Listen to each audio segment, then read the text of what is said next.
Today I want to look at RTI, or Response to Intervention. RTI is the process of locating students who are struggling within school and then implementing interventions in order to help them achieve success in their educational journey. If someone was to ask me for an outline of RTI, I would provide them with these 4 steps. 1. Identifying students who are considered at risk. 2. There are 3 levels called tiers. 3. As the students move up the tiers, the interventions are implemented more frequently and with a higher intensity.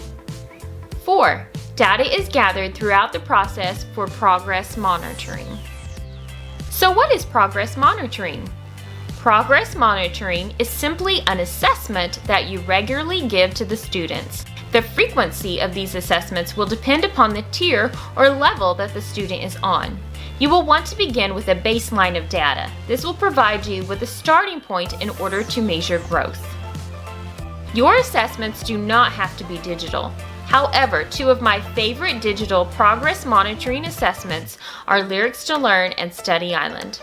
Not only are you able to easily level your students, provide modifications based on needs, and assign them activities based on the focus objective, in addition, both programs offer a variety of data reports that break down the growth of the students. A few other digital resources that I have utilized and found effective are Spelling City, Math Facts in a Flash, Extra Math, and Reading Counts.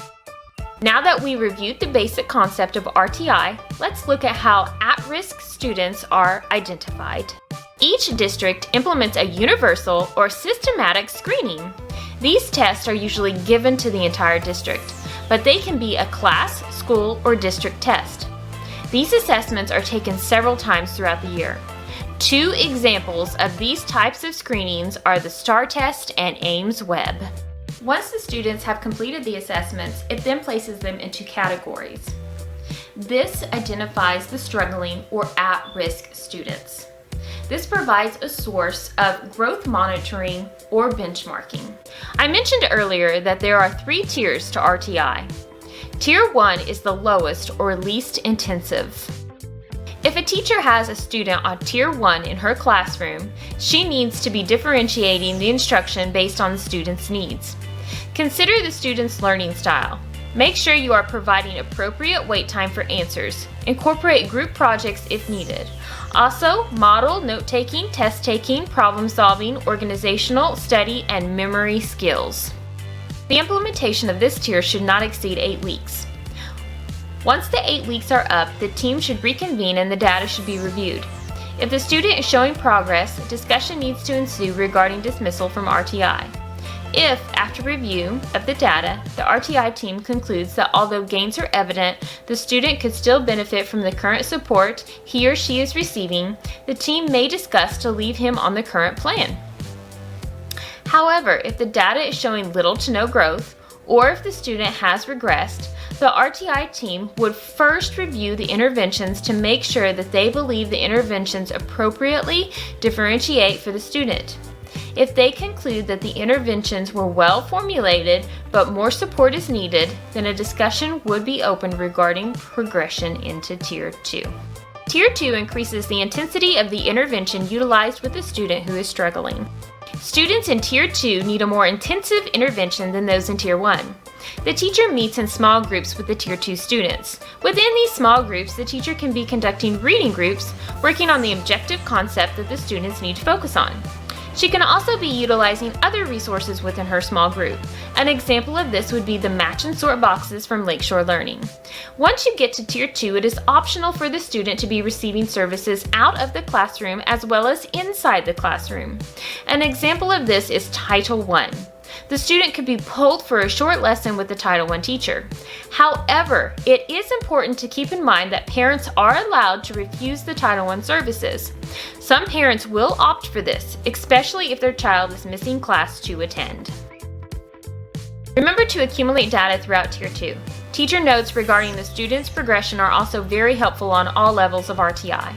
I would suggest creating an orange folder for the students. These folders should contain the paper copy of the data and teacher notes.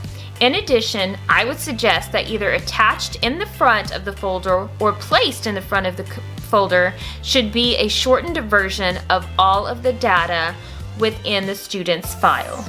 The team should reconvene within the length of time of a normal grading period in order to review the data. Much like Tier 1, if the student is showing success in the program, the team needs to discuss how to proceed. If the consensus is the current interventions are appropriately meeting the student's needs, then the team may choose to continue on with the current interventions. If the team sees significant growth and feels that less support is needed, then they may consider moving the student to Tier 1.